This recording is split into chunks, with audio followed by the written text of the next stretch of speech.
Hey guys, welcome back with me again in this channel. So on today's video, I'm gonna show you how you can create a zoom slide shake effect for your edit in CapCut.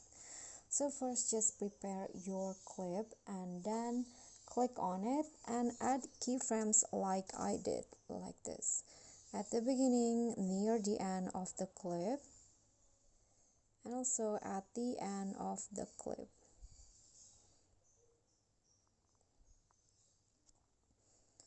And then after that, on the second keyframe, drag the clip to the left,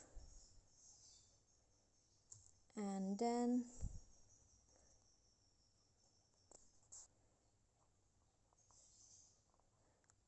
on the last one, zoom in the clip like this.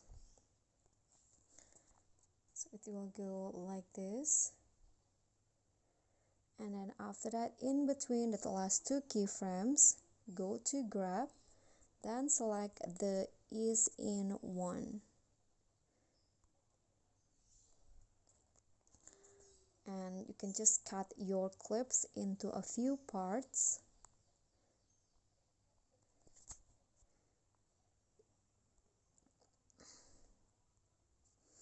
And then on each clip, add this animation. So select the cross shake and repeat the step for all of your clips.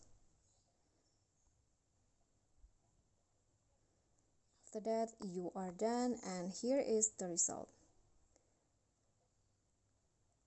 Okay, so that's all from me. Thank you guys so much for watching. Don't forget to like, comment, subscribe, and also click on the thanks. Bye.